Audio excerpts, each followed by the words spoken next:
এখানে আরেকটা কথা বলেলি কেন, এখন আমাদের কে কোন সিলসিলা করে, কে কি জামাত করে, ওসব আমাদের ভেতরে ঝগড়া ভেতরেই থাকা, তাই তো নাকি? এখন আমাদের ঘরে এই কেন্দ্রের ইসলাম বিদ্বেষী সরকারের জন্য বিরুদ্ধে সংগঠিত হওয়া দরকার আছে না নাই? কেন ইরা মসজিদ, মাদ্রাসা, কবরস্থান, ঈদগাহকে মিটিয়ে দিতে চাইছে। মসজিদ তো আল্লাহর ঘর, মসজিদ কার ঘর? আল্লাহর ঘর। মসজিদ আমাদের সবার, তাই তো নাকি? এবারে আমাদের মধ্যে কিছু জুজিয়াত মাসআলা ইখতিলাফ আছে। কেউ খাবার আগে দোয়া করে, কেউ খাবার পরে দোয়া করে, কেউ তাবারুককে সামনে নিয়ে ফাতিহা করে, কেউ তাবারুক হাঁড়িতে থাকে ফাতিহা করে, কেউ মসজিদের ভেতরে আজান দেয়, কেউ মসজিদের বাইরে আজান দেয়, তাই তো নাকি? ঠিক তেমনই কেউ বসে সালাম দেয়, কেউ দাঁড়িয়ে সালাম দেয়, আছে না নাই? যারা বসে সালাম দেয় তাদের বিরুদ্ধে আমাদের কোনো ফতোয়া নাই। তাই আমরাও আশা করবো আমরা দাঁড়িয়ে সালাম দিলে আপনারা ফতোয়াবাজি করবেন না, কি আশা করবো তো নাকি?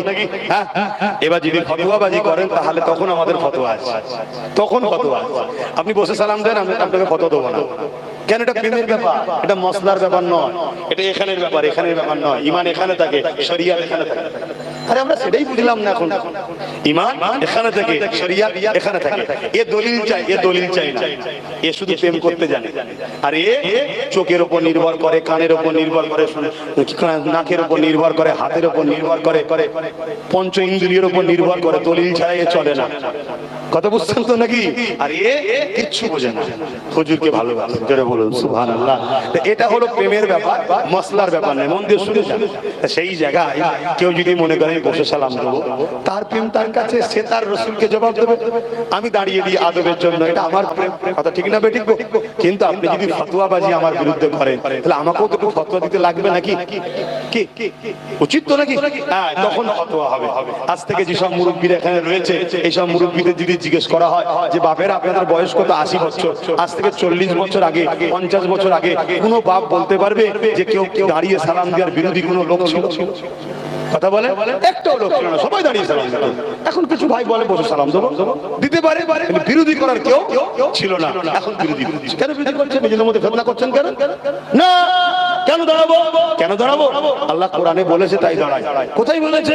সাল্লু, দরুদ পড়ো, ওয়াসাল্লিমু, সালাম দাও, তাসলিমা। তাসলিমা মানে কি?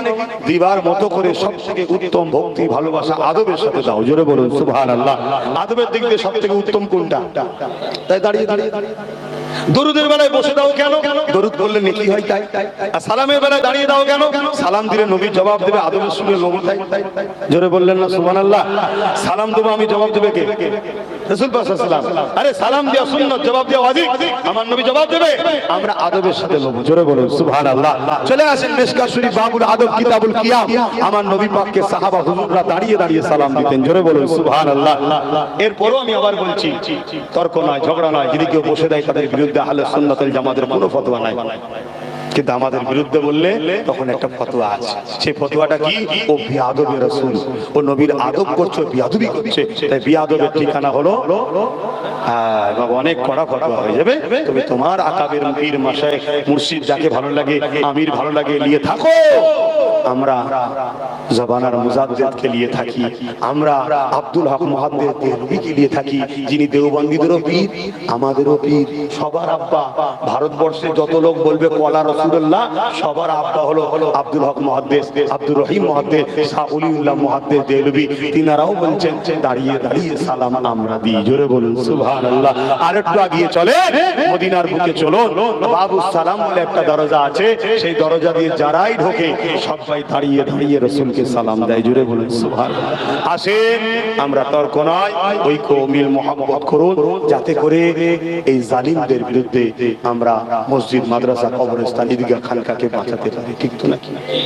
আবার কিছু লোক বলবে আপনি তাহলে কাফের বলেন কেন? ভাই, আপনাদের কাউকে কাফের বলেছি?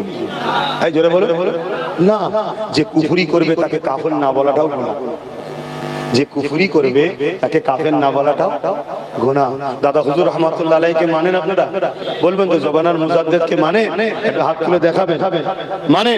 দাদা হুজুরের ওসিয়াতনামা যদি কারো বাড়ি থাকে একটু গিয়ে খুলে দেখবেন, আজকেই মিলাবেন। আব্বাস সিদ্দিকী সত্য বলছে না মিথ্যা বলছে দেখবেন।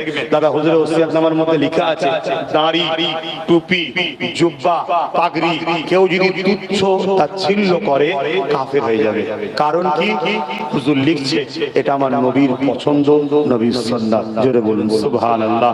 দাড়ি রাখেনে কাফের বলতে পারবে না, টুপি নেই কাফের বলতে পারবে না, জুব্বা নেই কাফের বলতে পারবে না, পাগড়ি নেই কাফের বলতে পারবে না। কিন্তু কেউ যদি তুচ্ছ তাচ্ছিল্য করে, জোরে বলো, কেন এটা হুজুরের পছন্দ, হুজুরের পছন্দকে যদি কেউ তুচ্ছ তাচ্ছিল্য করে তাহলে তাকে কাফের বলতে হবে। দাদা হুজুর তসিয়াতনামায় লিখে দিয়েছি, কথা মাথা বুঝছো তো নাকি? তাহলে আমি মোমেনকে কি বলবো? মোমেনকে কি বলবো? বলবেন তো? মোমেন বলবো।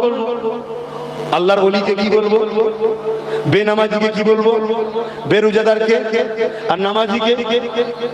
ঠিক তেমনি যে কুফরি করে তাকে কাফের বলা হয়, যাকে তাকে নয়। কথা মাথায় ঢুকছে? কিন্তু দুঃখের বিষয় কিছু উলামা ভাইয়েরা দেখছি তারা কাফেরদের হয়ে ব্যাট ধরতে নেমেছে, আল্লাহ ও রাসূলের হয়ে ব্যাট ধরছে না। তাহলে কত বড় কপাল ফাটা ভাবতে হবে তো নাকি? আব্বাসের বিরোধী করতে গিয়ে কার পক্ষপাতিত্ব লিচ্ছ একটু ভাবা দরকার তো।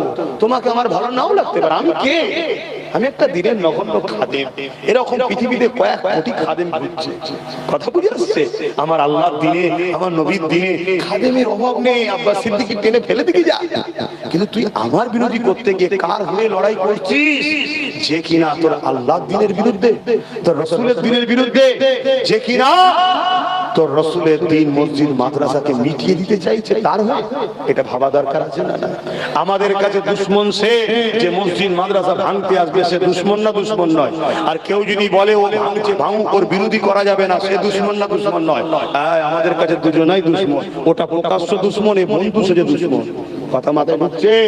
অতএব প্রকাশ্য দুশমনকে বলা খুব সহজ, বন্ধু সেজে দুশমনকে, জাতিকে চিনানোটাই হলো প্রকৃত মুমিনের কাজ। কেন আমার মুমিন ভাইরা একে বন্ধু মনে করে কোলে উঠে বসে আছে, আর এ ওই প্রকাশ্য দুশমনকে ভেতরে ভেতরে জায়গা করে দিচ্ছে, বাগান তৈরি হচ্ছে। কথা বুঝে আসছে? অতএব দিনের বাঁচাবার স্বার্থে দিন বিদ্রোহীদের, দিনের দুশমনদের বিরুদ্ধে কথা বলা, এটা নবীদের সুন্নাত। কার সুন্নাত? যত নবী এসেছে জালিম শাসকদের বিরুদ্ধে লড়াই করেছে। শুনছেন তো নাকি আব্বা? শুনছেন?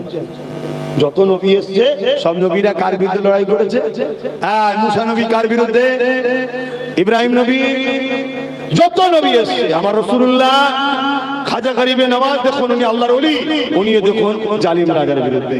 ইমাম বুখারী জালিম রাজার বিরুদ্ধে, ইমামে আযম আবু হানিফা জালিম রাজার বিরুদ্ধে, ইমাম সুফিয়ান সাউরি, ইমাম মালিক সবাই জালিম রাজার বিরুদ্ধে। হাত্তা কি আমাদের মুর্শিদ কিবলা জামানার মুজাদ্দিদ আবু বকর সিদ্দিক, যিনাকে ফ্রিডম ফাইটার, স্বাধীনতা সংগ্রামী বলা হয়, ব্রিটিশদের বিরুদ্ধে লড়াই করেছে। বলুন আল্লাহু আকবার।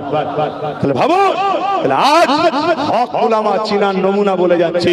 হক উলামা তারা যারা আপনাদের ঘরের নবীর সঙ্গে জুড়তে চাইবে তারা। দ্বিতীয় হলো, হক উলামাদের সঙ্গে জালিম শাসকের কখনো বন্ধু থাকতে পারে না। কেন? জুলুমের বিরুদ্ধে নাম ইসলাম। কথা মনে থাকবে। আসুন।